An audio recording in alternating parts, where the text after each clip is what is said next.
welcome to this new reading aloud session of Las Plumas de Simur. My name is Plumas and I am quite delighted to be here for what still remains as my favorite thing to do on Twitch, which is reading the Book of Kings to you, with you, in spite of everything else, because if anything, we know the Book of Kings is quite emotional, mostly. How are you? I hope you are having a fantastic week so far. I know it's really early, it's only Monday as I am recording this. And hi. I was thinking about as I let Cruel Angels Thesis play.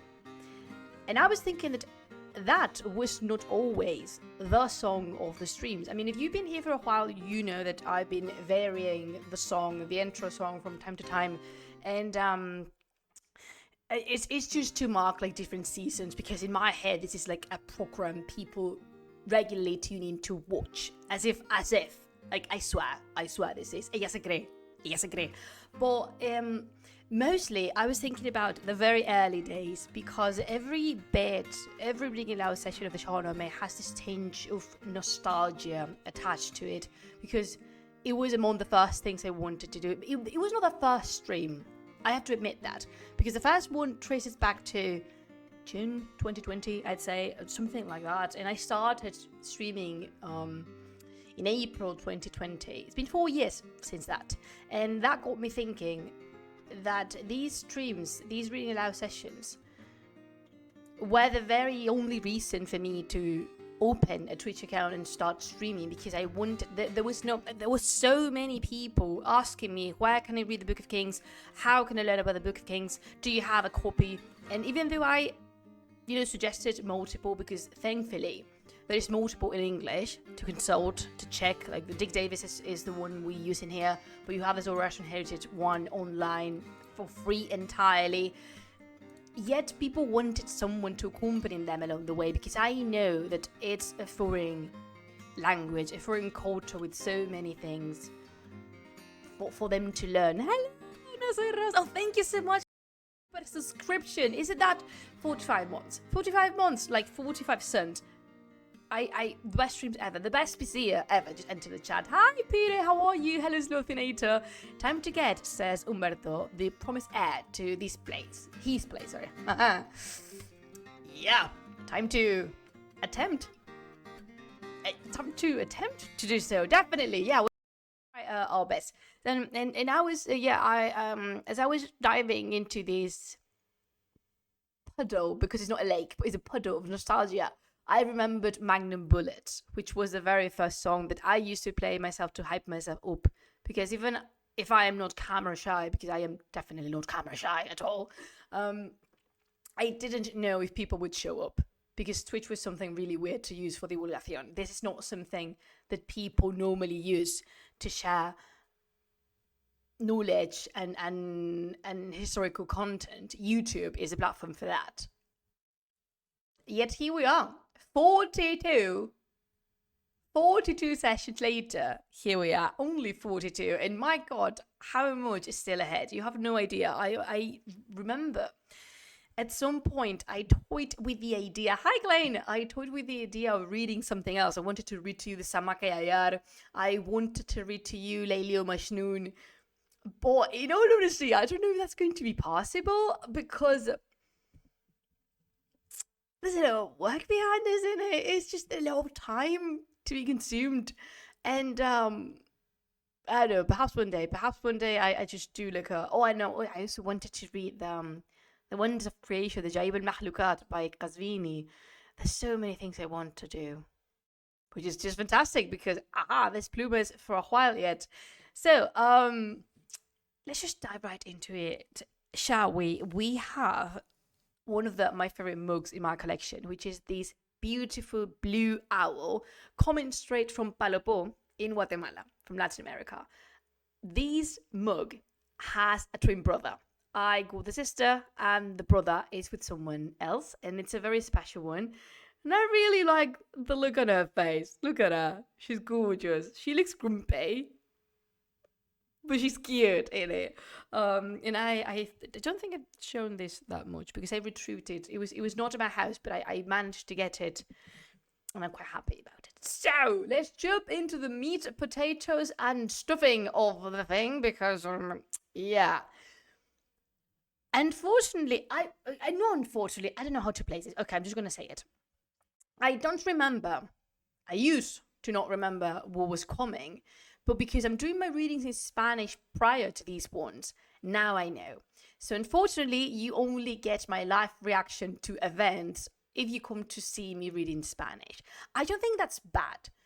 I think it's genuine for me to react in my mother tongue because either way, you would get a reaction in Spanish in here because I don't know how to react to things in English. It's not natural to me. I'm not bilingual.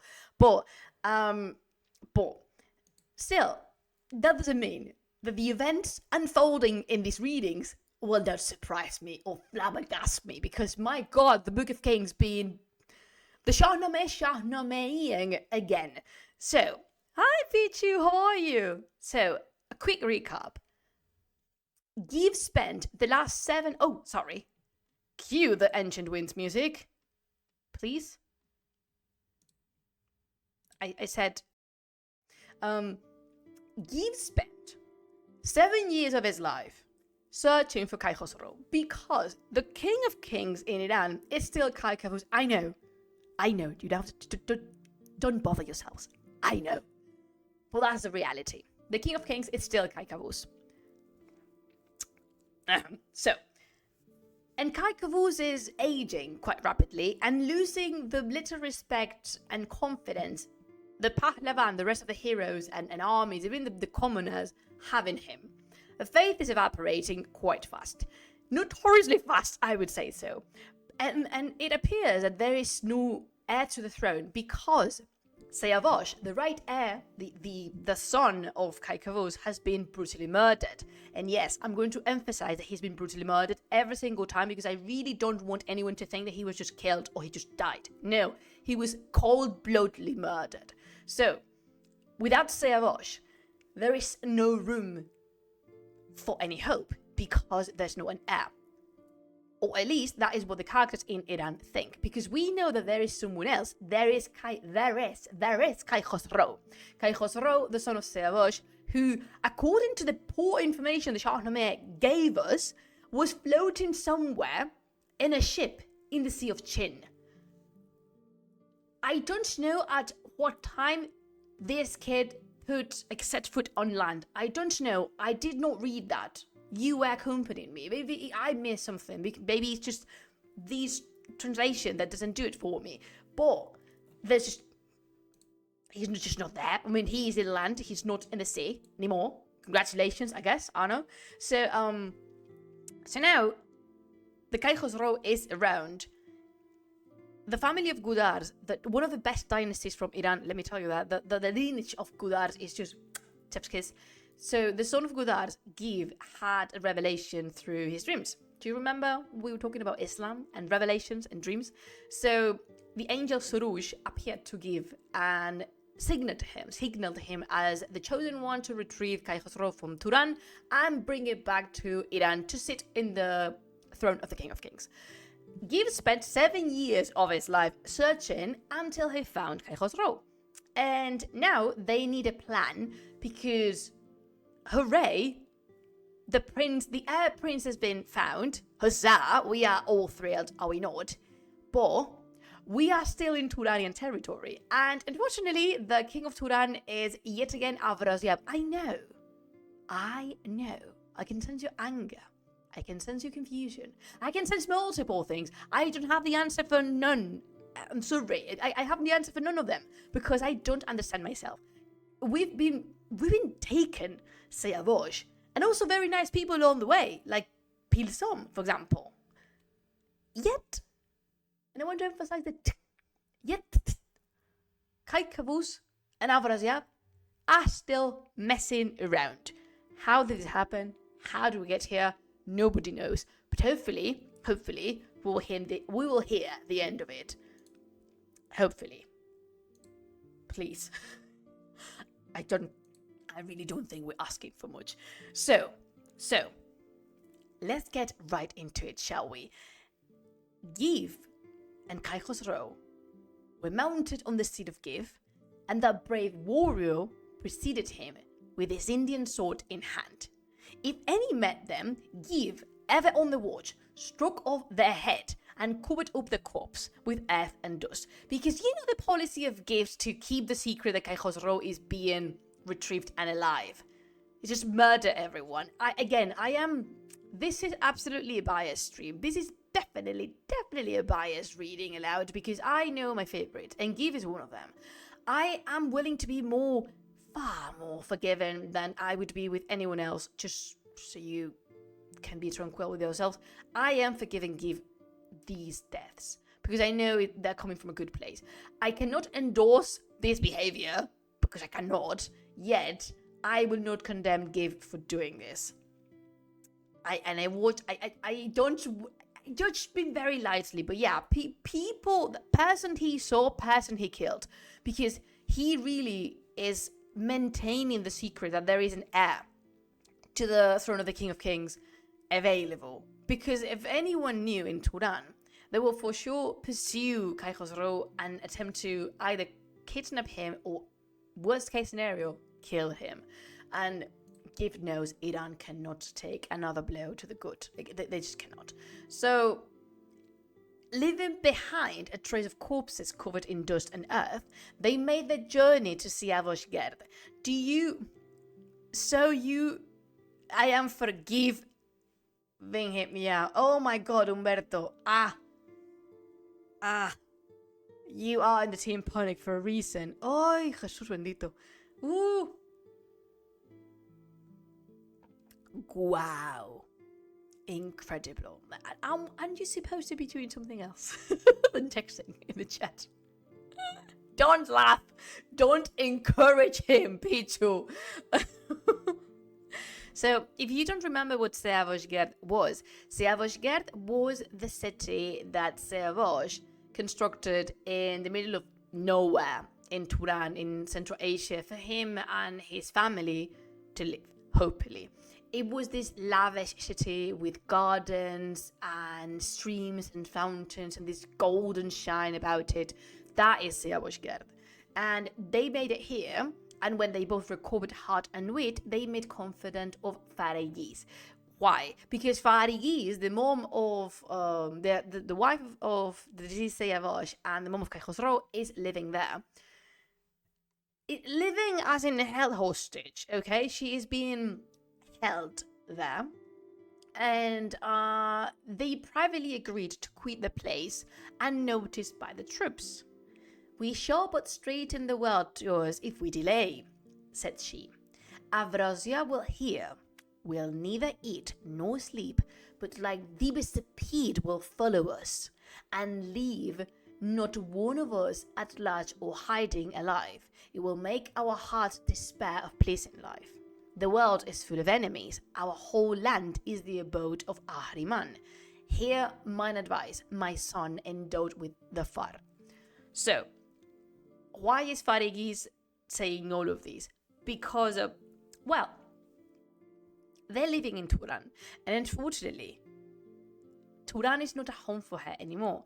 Because it's not just that Afrasiab, who is her father, murdered Siavosh in cold blood, is that he betrayed her and betrayed her trust as a daughter. Because if you remember, this is not very pleasing, so maybe you don't want to remember, but Afrasiab almost had her killed in front of her, like publicly in front of the army. They parade her and they kicked her and beat her when she was pregnant with Kai Khosrow. And were not for Piran, who got there in time, this woman would not be here anymore. Thus, we would not have Kai Khosrow. So she doesn't feel that Turan is her home anymore, and she's willing to flee, accompanying her son. So that's the reason why she said that there is this land is the abode of Ahriman. Sorry, Nahriman is another person. Allow me to check something very quickly, because I want to see if I'm pronouncing her name properly. Because let me just go and pick my Shāh-nāmeh, like the physical one.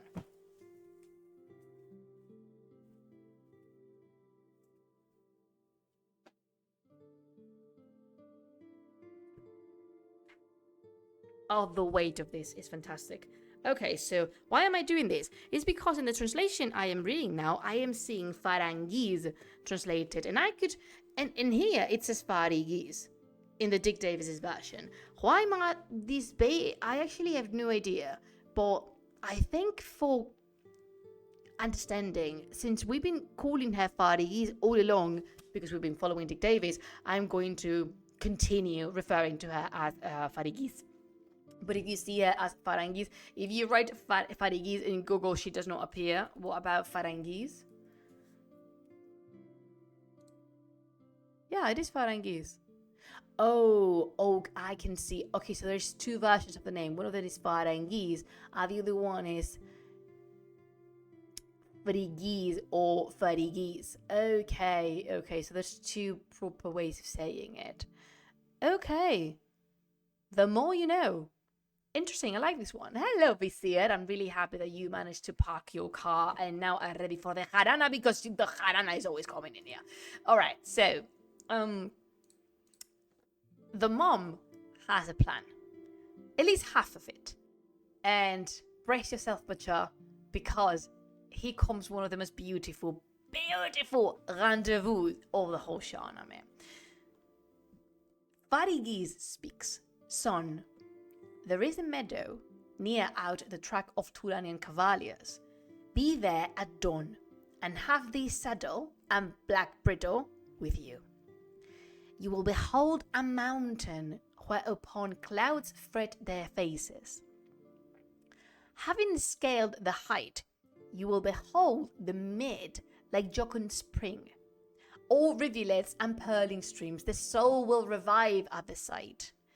When it's noon, and you are eager for repose, the herds at pasture there will water the streams. The herds, let me note that to you, of wild horses.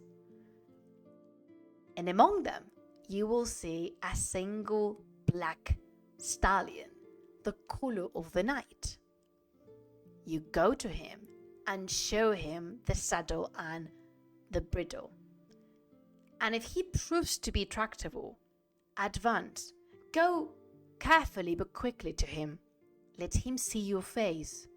Caress him with your hand and speak to him. Let him hear your voice. Because when Seavosh had given up all hope of this world and his day was turning to night, he spoke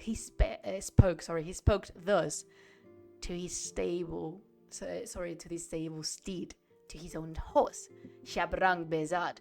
Do you remember Shabrang?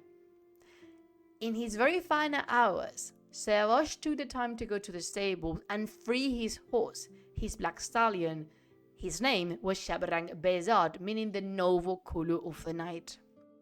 And Seavosh instructed the horse as such: be henceforth as free as the wind itself. Remain upon the mountains and the meadows, and then when my son Kai Khosrow comes in quest for you, be you his charger. Tramp the world through and sweep the earth of foemen with your shoes. Do you remember this horse? If not, it's quite okay. But now, Kai Khosrow, accompanied by Give, of course, loyal bodyguard, they are going to find Shabrang. The valiant chieftain, mounted on his steed, with Give in front on foot. Why is not Give mounting as well? It's something I cannot fathom, yet here we are.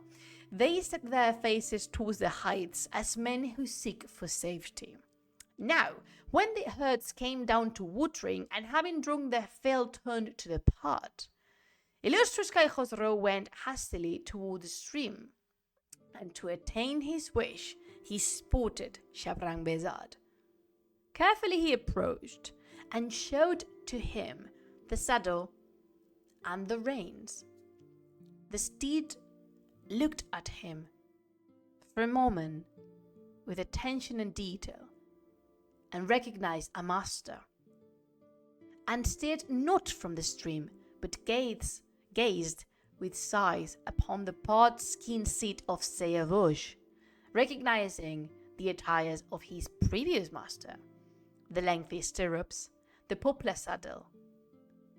Kai Khosrow observed this reaction and approached carefully, lovingly, doing everything his mom told him to do. He caressed his head and his neck. He scratched the belly of his new horse, and he talked to him. And the moment Shabrang heard his voice, he felt as if he was in presence of Seavosh once again. This is something that occurred to Gif as well. Do you remember? Gif thought, when he heard and contemplated Kai Khosrow just being himself, they thought they were in presence of Seavosh. Alas, it is not Seavosh, but Shabrang.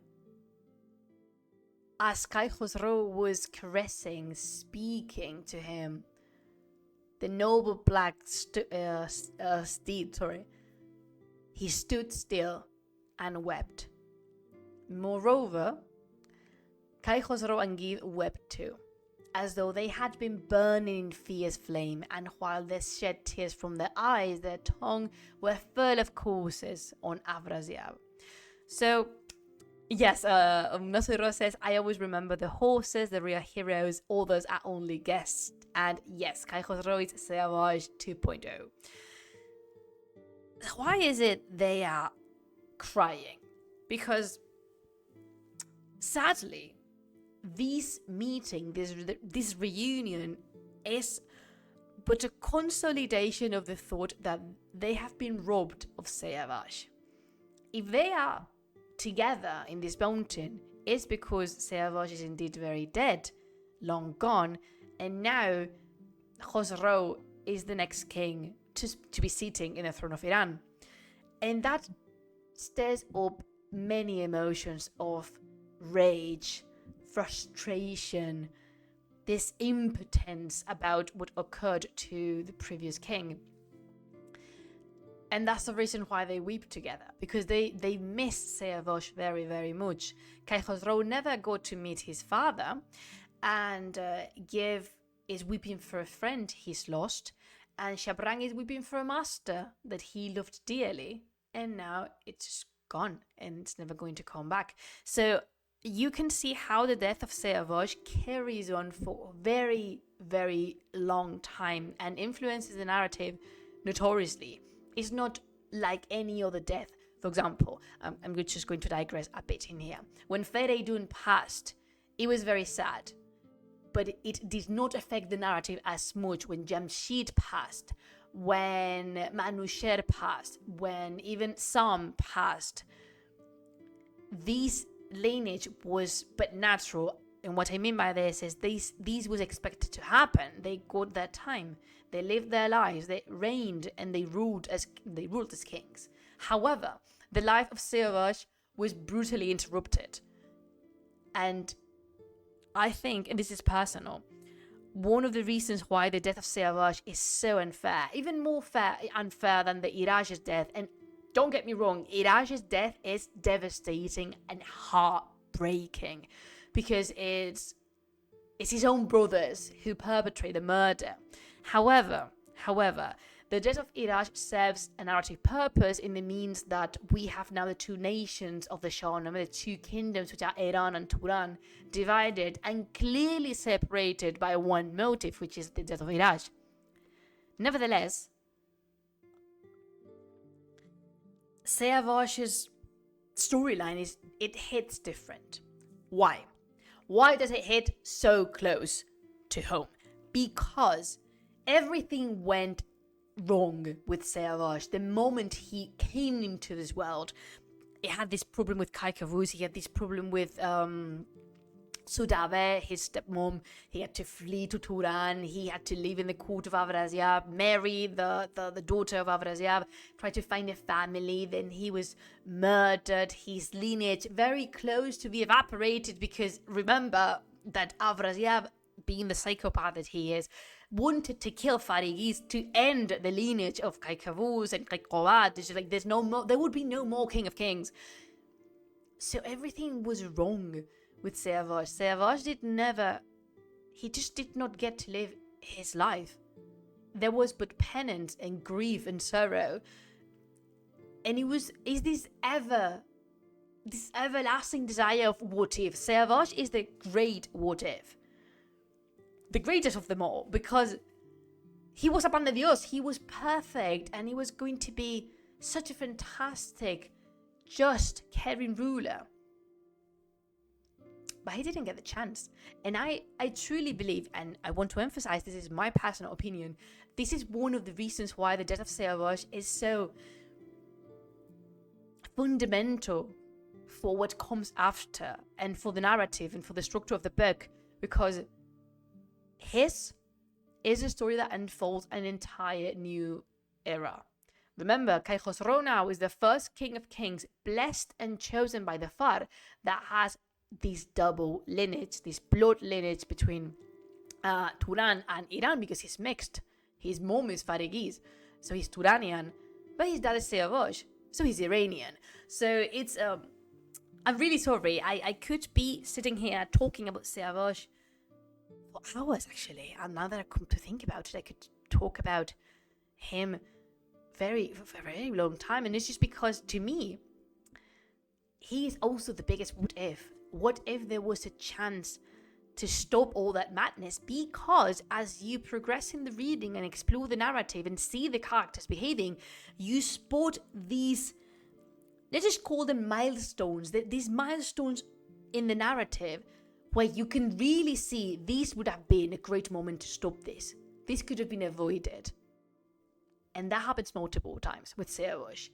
The fact that it doesn't, the fact that he, in the end, eventually is killed, it's so hurtful, because there is so many occasions for the characters to think twice, to stop, yet they don't.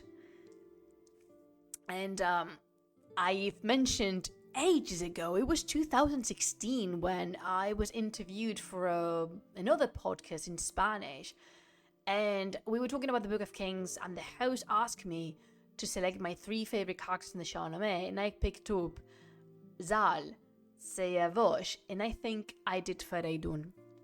And there's a reason why I did Sauvage, and it's just this. As I progress in my study and my knowledge of the Shāh-nāmeh, which is vast and incomprehensible to me, there's so much to learn yet.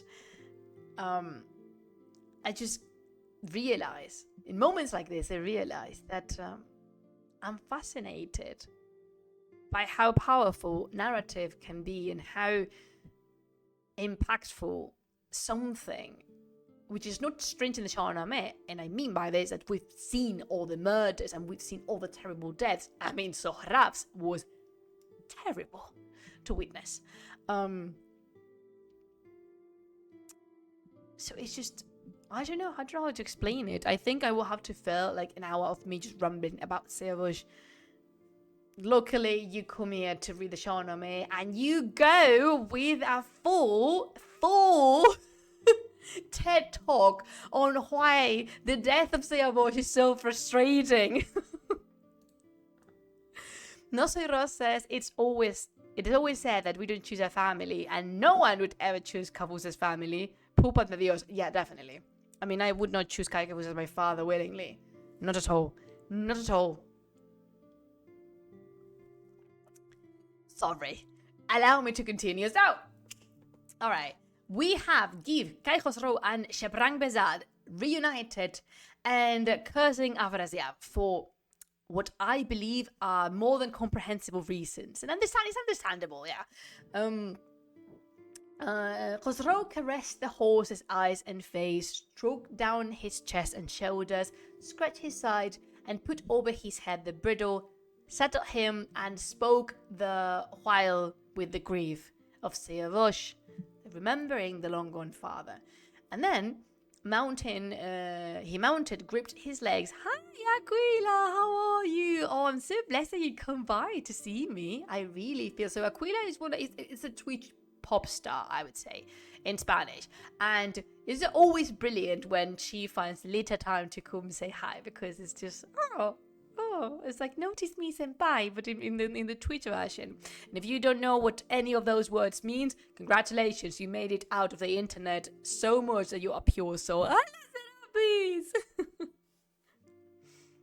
Hi, Uloko, how are you? Oh my god, so many people get in here now. What was I? Oh, I only see I grieve at them. So the mighty. Okay, so Kai Khosrow mounted and gripped his legs on Shabrang, and then the mighty beast sped like a blast out of the sight of Give. It was like, pew! And he was gone. He was gone out of the sight of Give. Who just, in between trouble and amazement, invoked God's name. Because suddenly, the future of Iran is nowhere to be seen. So Gif now is having a major heart attack because he's thinking, oh my god, why? What happened? Where did he go? What was that horse? Did we screw up? What are we doing? And he exclaimed this is subtle Ahriman.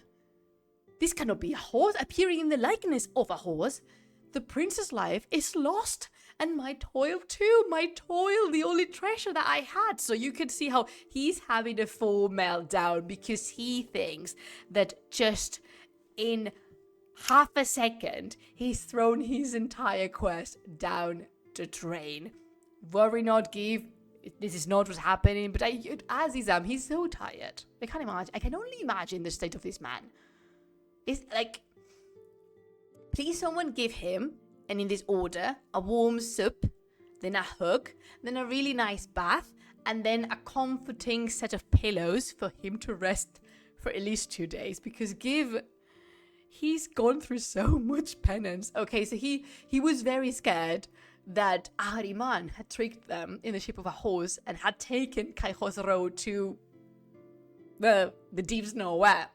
However, when Kai Khosrow traversed half the mountain, Kai Khosrow is just galloping full speed on Shabrag, and when he had traversed half the mountain, he drew his black reins and remained until Give was seen in the horizon and overtook him.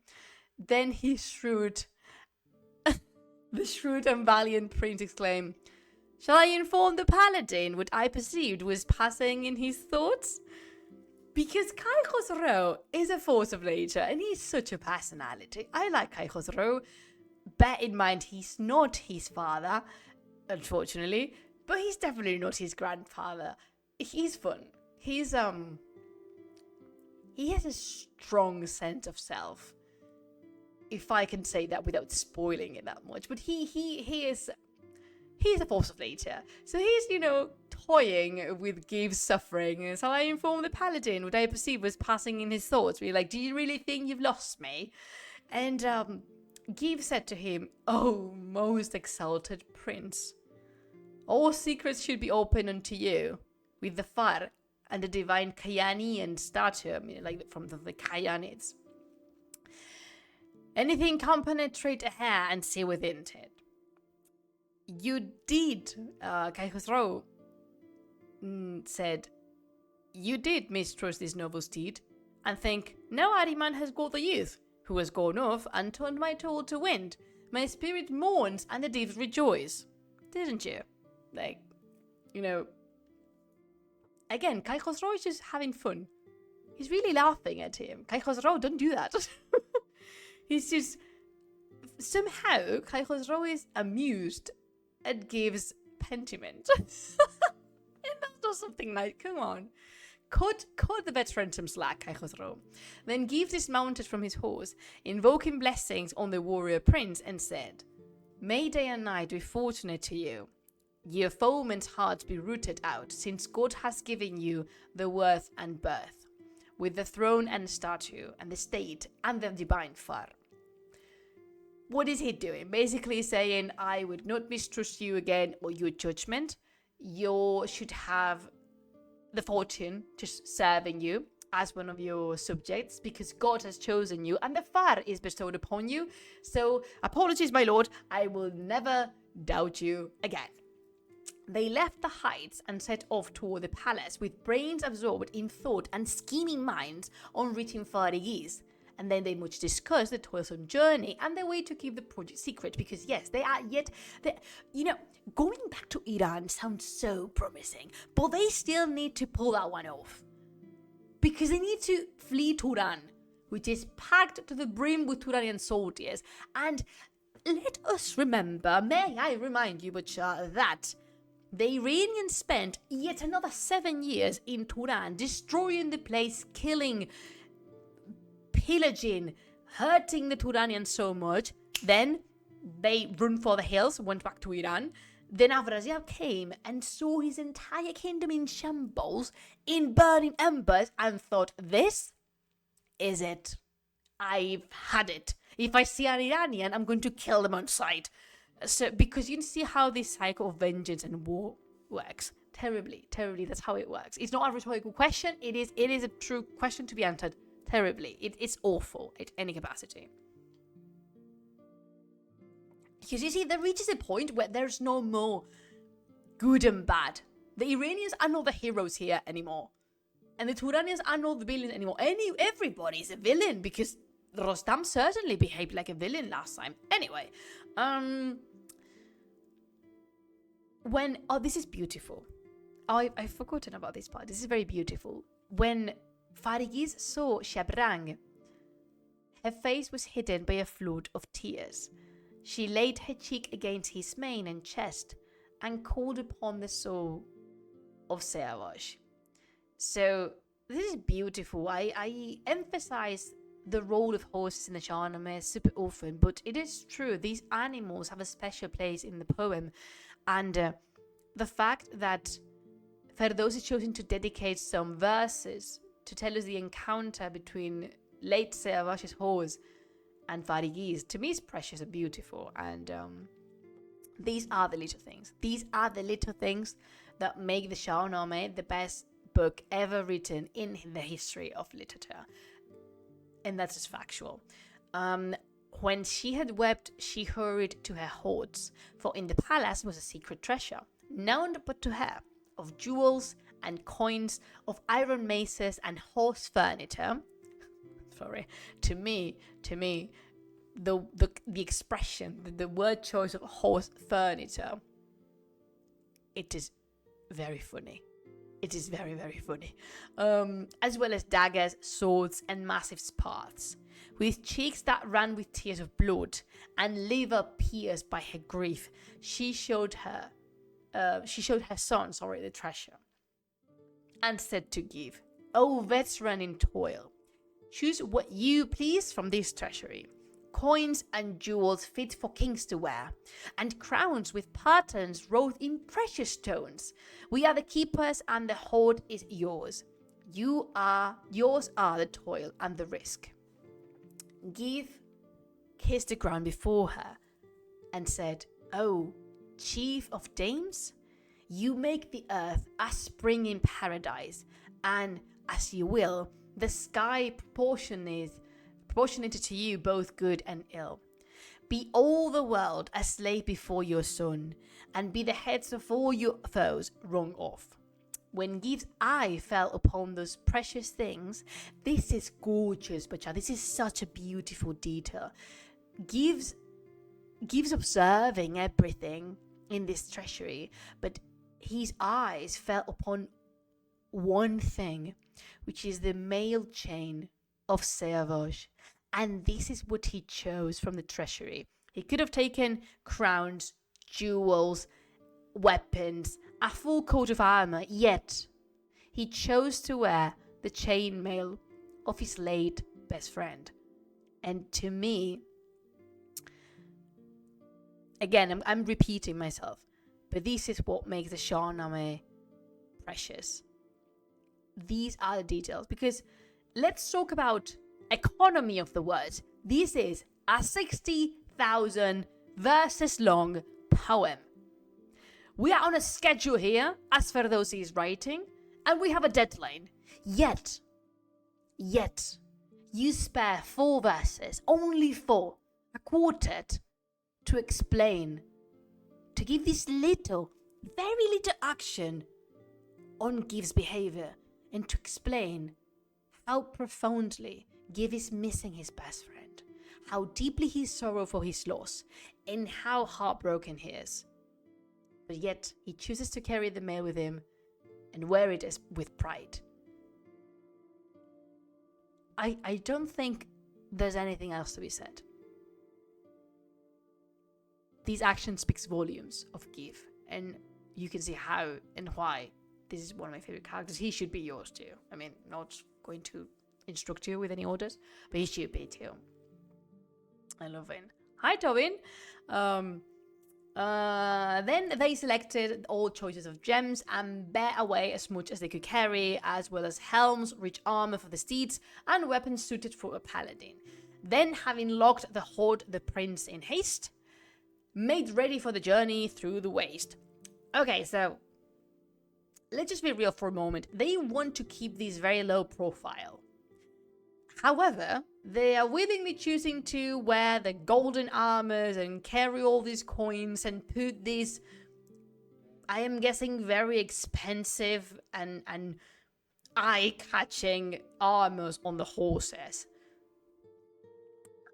Have we actually thought this through?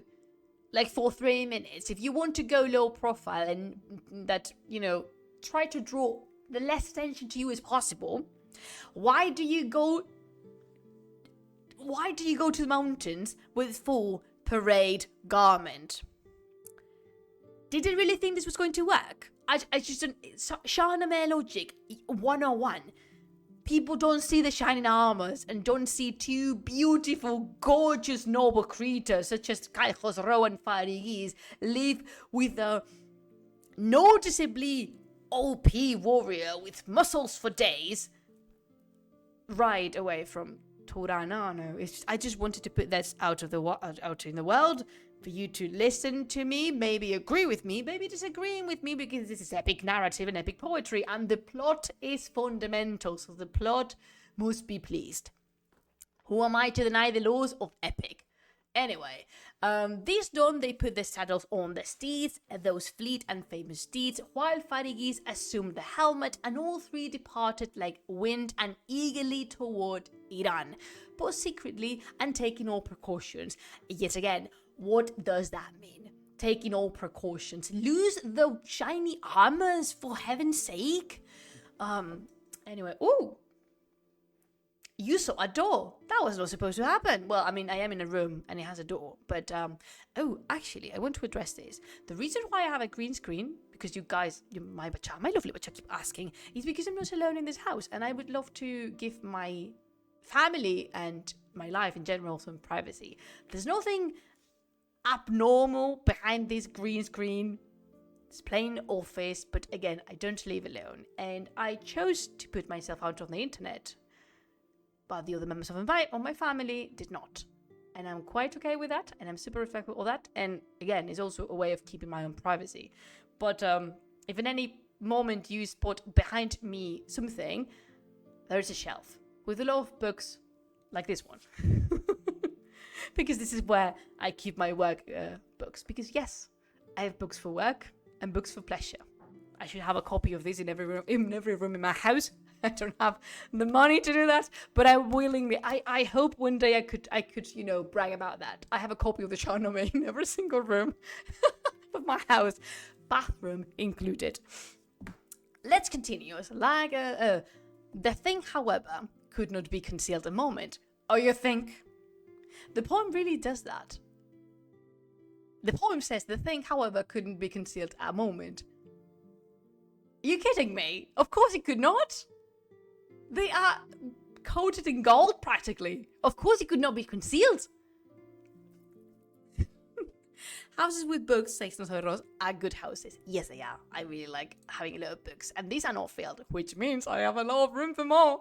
One Turanian soldier approached Piran and said, okay, so quick recap. Piran is the right hand of Afrosiab, his eldest commander, and the son of the late Pilsom, who was killed because of I'm not going to deal with that, but that is Piran. And also Piran is the person responsible for Farigis and Kai Khosrow to have survived.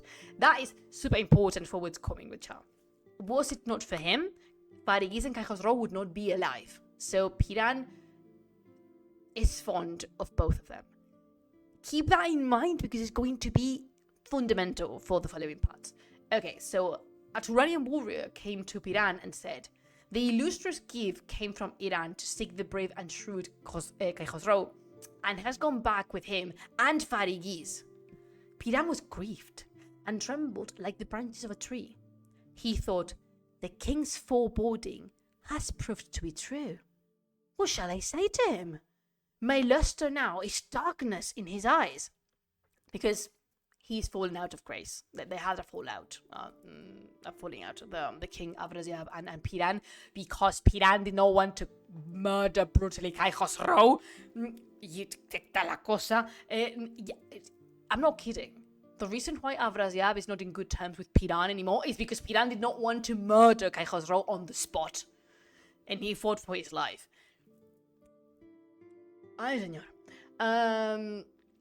So, yes, the king foresaw this would occur. If Kai Khosrow was kept alive, someone from Iran would come to try and get him back. Yet Piran fought for the right of this kid to live, and we are very happy that he did. So he chose two captains, Kulbat and Nastehand, who is a man of steel, and bade 300 Turanian horses to muster diet for war, and thus addressed them. But Shah, let's count again. So we're not playing Herodotus. There's 302 people in this army. 300 Turanian knights, plus 2 more horses, plus their respective knights, which are Kulbad and Nastahand. 302 people. Okay? Okay.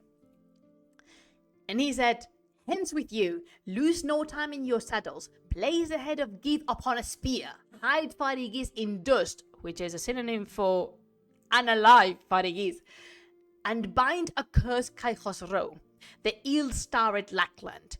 If the miscreant shall cross the river, that is the Oxus River, what will not befall our land and chiefs? Meaning that the moment this criatura sets foot on Iran, we are old. Very much, if you know what I mean. Because, unfortunately, Piran knows what the Frank Sinatra is getting cooked for the Turanians if the Iranians have Kai Khosrow as King of Kings. He's risen, this kid. He knows him. Thus went the brave young band commanded by 2 wary Pahlavan. The persecuted prince and Farigis, worn out with journeying and nights of toil, and had laid them down to sleep, and while they slept, Give stood on guard with angry eyes, intent upon the road, which he spotted some dust. The band, this army, was approaching. So now, Bacha, I want to ask you something. What do you think, or let me rephrase that, what would you personally do if you were in Giv's shoes? Would you wake up Kai Khosrow and Farigis to hastily leave the mountains and continue the journey? Because even though you've spotted the horsemen coming, the horsemen have not seen you still. Or what is it you will do? Because I don't think you will take Giv's resolution. You would not do what Give does. Pause for tea.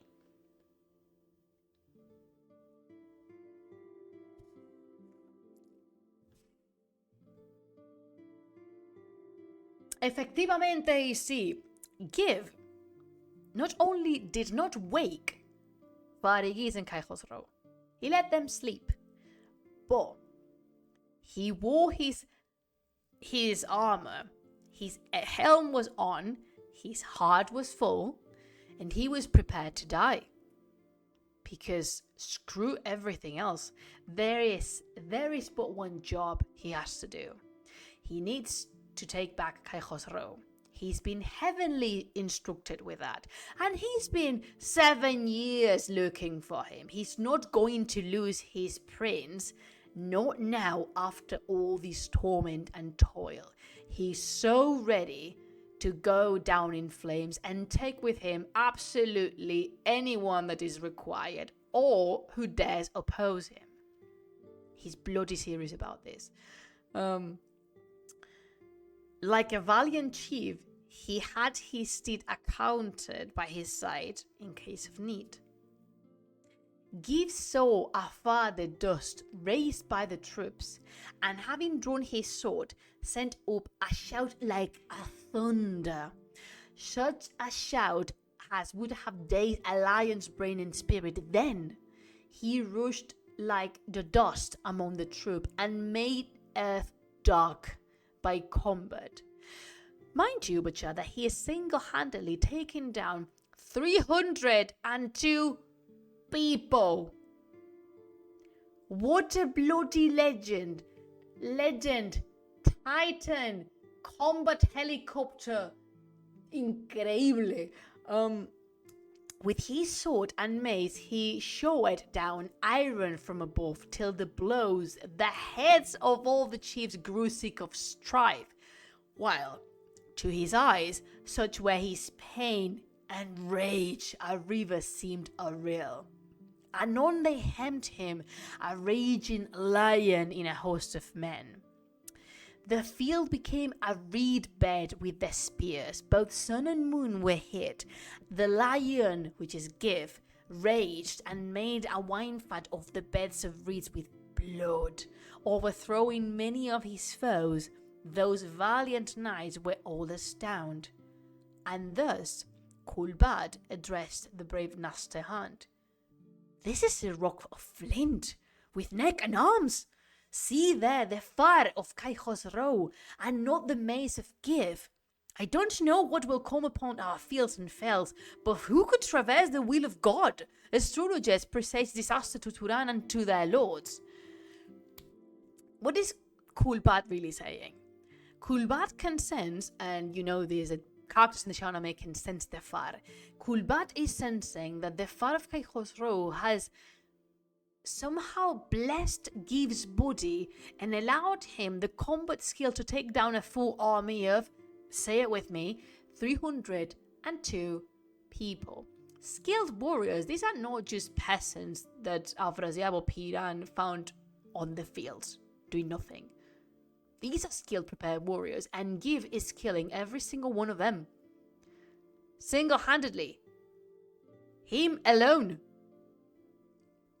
Because that is the power of fire, and that is the power of conviction. Therefore, Kulbad says this can only be a divine commandment, and we are here opposing God themselves, because we have been instructed with killing this guy, but clearly we cannot make it. This is a monster. This is a creature of the supernatural realm who is fighting not just for Cae Khosrow, but for make the will of God stand. And oh yeah, Uloko says, of course in our pieces Give already killed those. Oh my god, no, Ross, he's giving a good fight. Yes, he is. So basically Kulbad is saying, can we please not? Clearly we are opposing God's will. We are going to be Frank Sinatra, like we're going to be fatal if we continue with this. Yet the Turanians made a charge at Give with all their troops, like lions, giving and receiving blows. Then the battle shouts and blasts of clarions went up and shook the mountains to their cause. The valleys and the plains were filled with slain, and the earth became Circe's bloom with blood. Everything's covered in blood. And then the whole host, what remained of the host, turned away in flight from Give, that noble chief, the refuge of the troops. So they went back and made their way, all winded and foredone, to Piran. While gallant Give returned with breast and hands all bloody, like a lion from the hunt. However, there was this big fierce smile upon his face, and Kai Khosrow, who just woke, was contemplating him with eyes wide open, with this expression in his face like, what the fudge? Give. And Give said, "Oh, Prince, rejoice. May hell be yours, your wisdom, your companion. Kulbad and Nastaham, the death of hand, have been pursuing us with hostile troops, and those that still survive have gone back home with necks and chest encased to ask our tears. I know not any horseman in Iran," said Rostam, "is able to encounter me." So Give is... Wow, I want to check for the... proper translation of this expression. He is so high in spirit. He's in flames of pride with this sense of killing and vengeance, because he is just... He's thirsty for blood. He's not had enough, but he is so... Yeah, he's just inflamed with fury and the sense of victory. He's in his best moment. And I really like that he makes this, this disclaimer. There's no horseman in Iran, say for them, that can encounter me. I think, like, in the middle of he's in his element. Oh, definitely he is, Uloko. Yeah, he is in his element. Like, even though if still very much surprised and shocked, Kai Khosrow, with the blessing of the Far, rejoiced over Give and called blessings down on him and praised him greatly. They took some food, such as came first to hand, and hastened on towards the trackless waste, because yes, they still need to, get away. And now the Turanian troops came to Biran, and he was so stricken, heated and discomfited. He spoke in anger to Kulbad and said, "What have you done to Give? Where is Kai Khosrow? How went the matter? Tell me honestly." And Kulbad said, "If I tell, O Pahlavan, what gallant Give did to our warriors, you would not want any more battles. You have seen me. You have seen me run the host, and you have approved my prowess. Yet, when I charged Give, thinking now I shall behold his overthrown, in sooth he bore above 1,000 buffets on my axe. You would have said, his head is but an anvil, and his chest and arms as solid ivory. Oft have I gazed on Rustam in the fight, and heard the tales of mighty warriors, but never knew one so endue the blows, the rush and whirl of war. Though he had borne wax maces, our horsemen's barred-skin lances, no wonder had his shoulders, arms, and breast been pounded small. He kept his dash and keenness throughout, and bellowed like an elephant. The plain was heaped with slain. Our warriors were routed by one man." It's really, allow me a little digression in here. It's really entertaining to me and quite interesting seeing how, despite having suffered a defeat, because the Turanians have been incredibly defeated,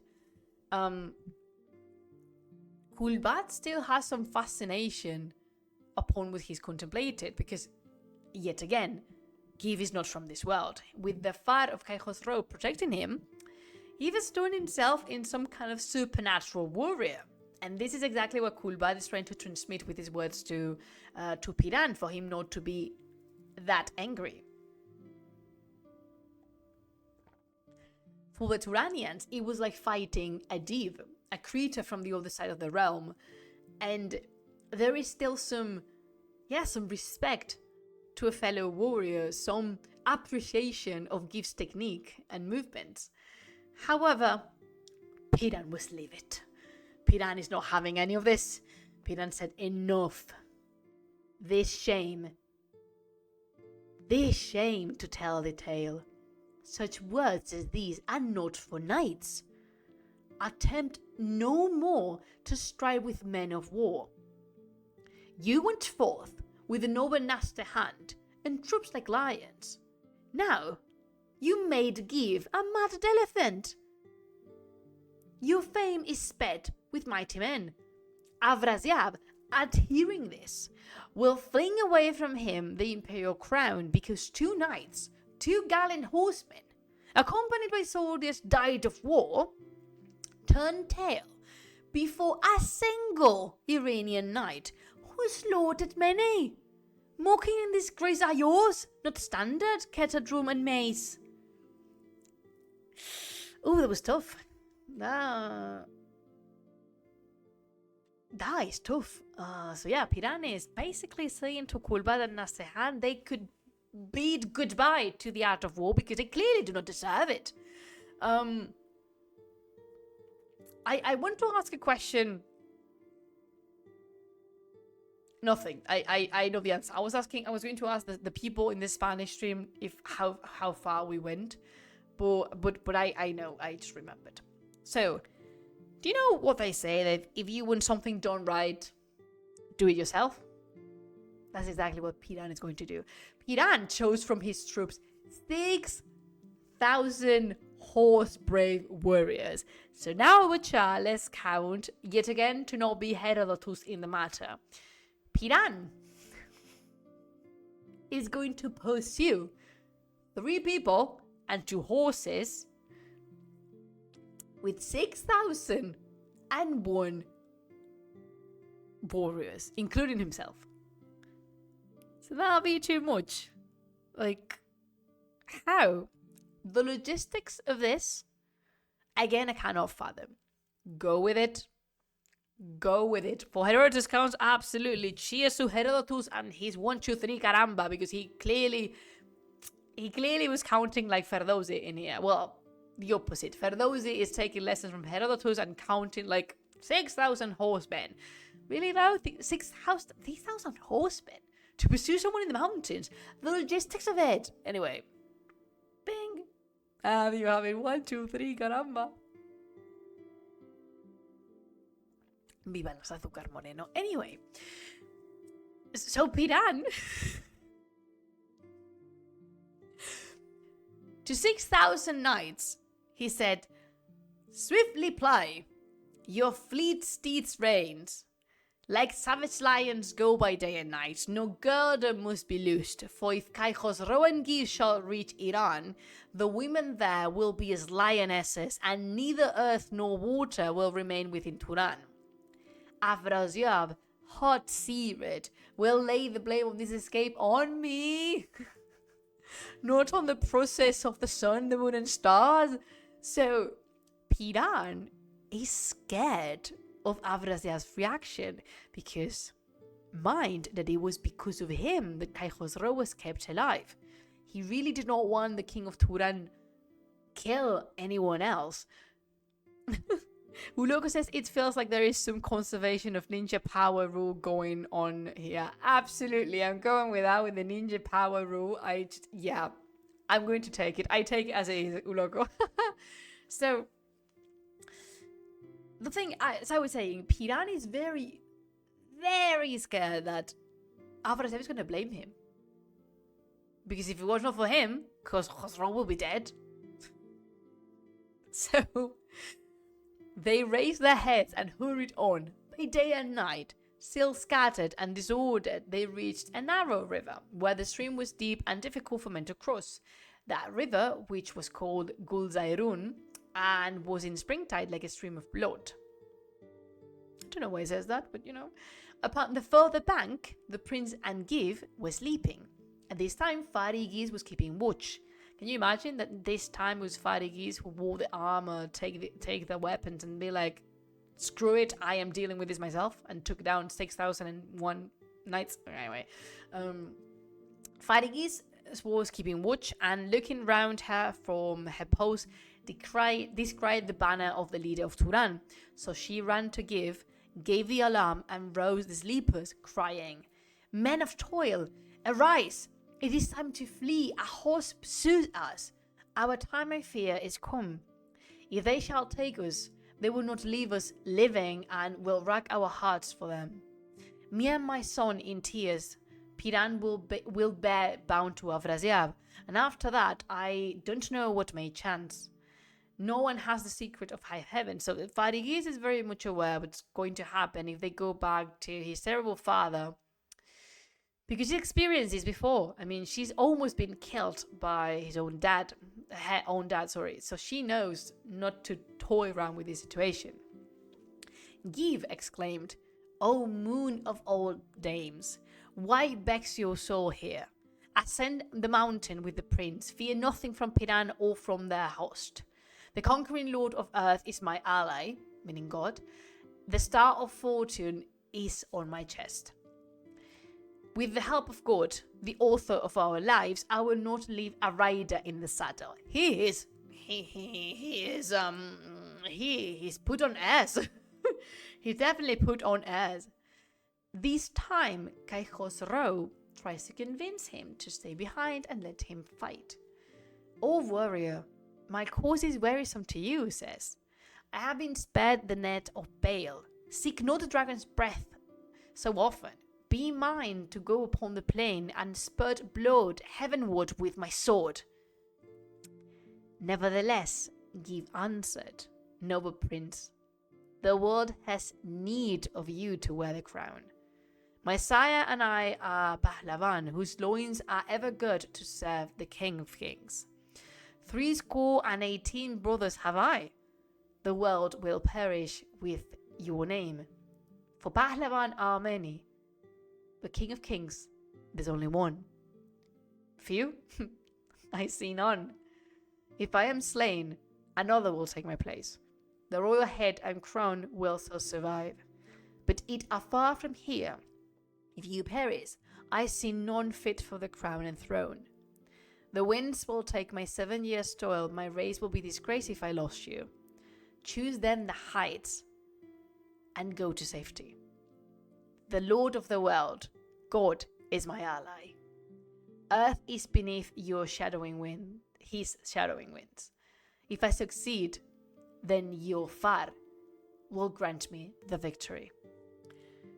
So this is, again, once more, because Give is incredible.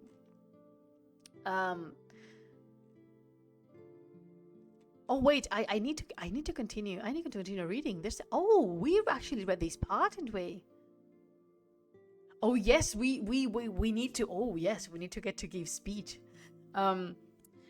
Give is convinced of his mission. He knows what he has to do.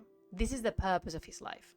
So he'd rather die and see Kai Khosrow sit on the throne than have it otherwise. So Give donned his mail, like the one from Siavash, actually. He's wearing the chainmail from Siavash. Oh my god, this is going to be epic! And came forth like a lion. He stood as if it was a mountain under him. The chief, Piran, was on this side, the host on that. Between the river flowed and barred and part of the way. Give roared out like a thunderclap in spring, inquiring for the captain of this army. Piran was brought forward, upbraided Give, and said, It is I, the captain, you miscreant by nature and descent. How come you be here alone, so hardily to face an army? You shall taste 2-headed javelins, while falcon stallions shall provide thy beer. You are a single horseman, Iron Mountain although you be. 1,000 will surround you like ants and will smash the armor on your breast and drag your carrion carcass in the dust. The mighty lion sprang in spoke, and The mighty lion sprang and spoke these, so whenever the stag has reached its destined day, fate reckons each breath drawn by the prey until I shall cross a lion, and shall cross a lion on the way. This is an idiom the poem uses to explain basically when your time has come to kick the bucket, there's nothing you can do. And Piran is convinced that this is where and when Give's story ends and terminates by his hand and the rest of the warriors. And Shāh, be prepared. I'm not going to stop because I really want you to read and hear the speech from Give. Like in just one go. So I'm not gonna stop. I will read you later. But Give, brave Give, chief of mighty knights, replied in thunder tones. You miserable Turanian of Thebes begotten, perished chiefs like you. You saw my revenge for Seavosh, and you had good reason to admire my prowess, for many chieftains on Turan and Chin fell by my hand in battle. It was I who ravaged all your home and wrecked your life. Your 2 chief dames were in the company that I dragged off in bondage from Khotan, your sister one, and the other your spouse, who ever tended you both in soul and body. When I beheld those wretched Turanian dames, I gave them to the meanest of my slaves, well, though you didn't show your back.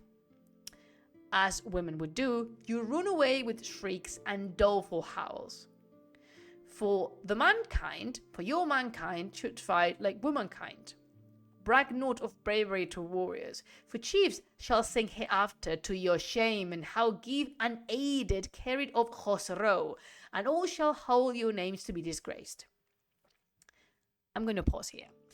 What Give is doing is telling that, do you remember that we mentioned that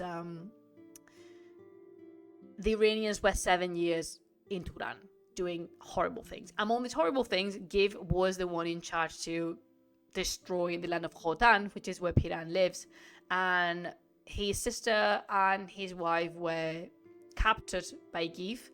I don't know what they did to them because the poem does not specify, but they were given to burial people, to the meanest of the slaves. So it's him. He's like, Give, it's telling to Piran, to his face, that it was him who caused so much pain to his family and destroyed his home. He's boasting about that. And again, the poem says like, oh, you run away like a woman and your Turanians fight like women do. This is an 11th century poem. I don't want you to like it. I just wanted to understand it. This is the 11th century Iran, and women, unfortunately, are not fit for battle in the eyes of the society. So that's the reason why they say, oh, you run away like a coward, like a woman, because women are not supposed to be fighting in battles, and you fight like a girl, which is something I'm pretty sure some of us are accustomed to hear, even in the year of our Lord 2024. But this is how the poem is undermining Piran's confidence. Again, I'm not saying I agree with this. I don't want you to agree with this. Neither to like it, just to understand the context in which poem this was created. And now, for the greatest part. Again, he starts again.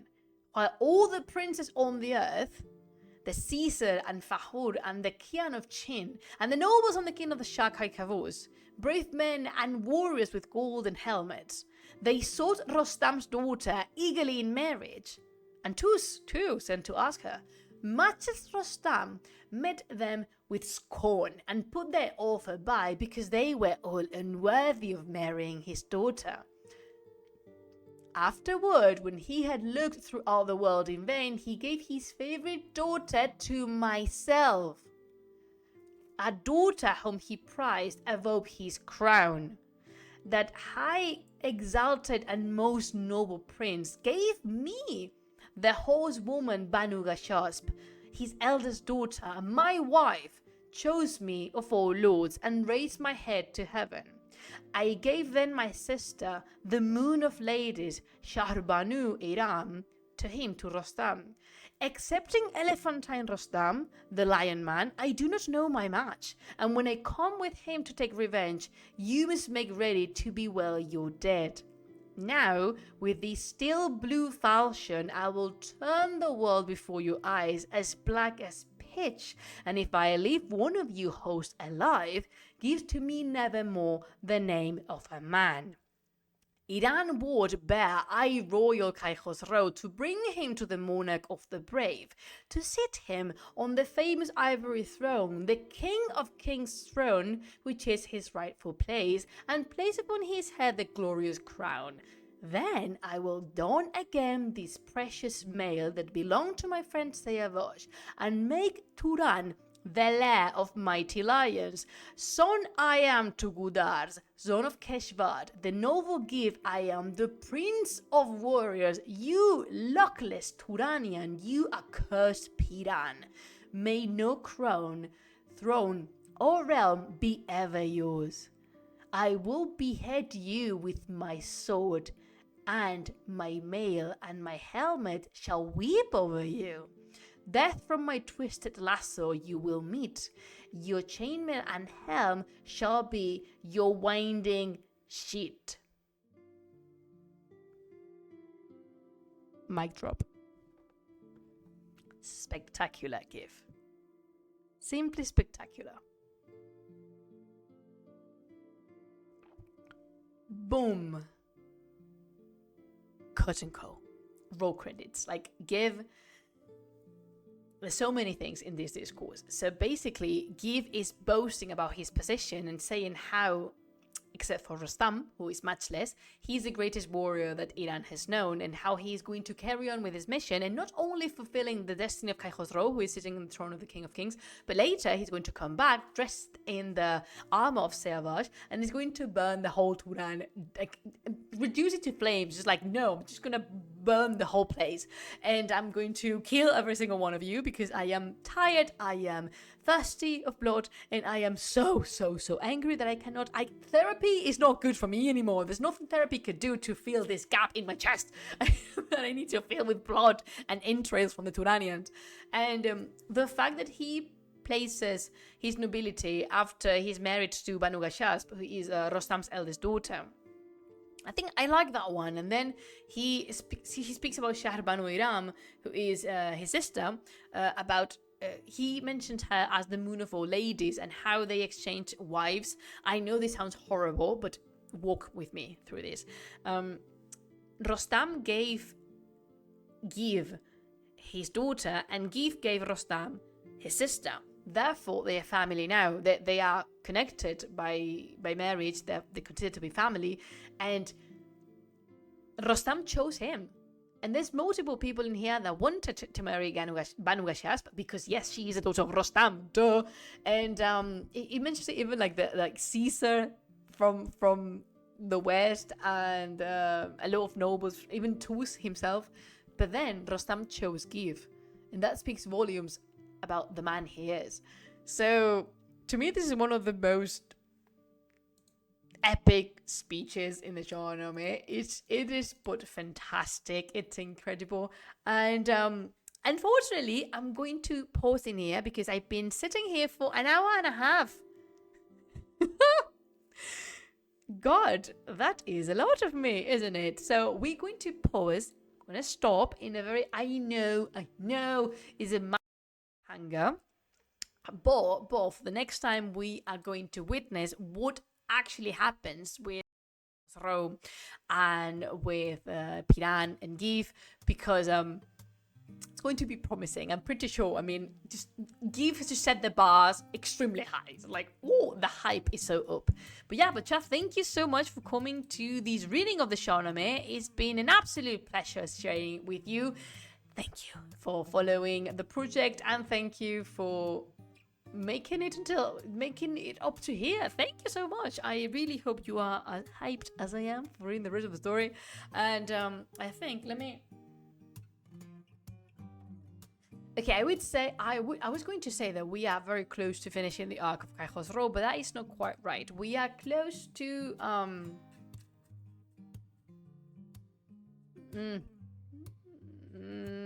let me. Oh no, there's a lot of the Caicos Row has to do.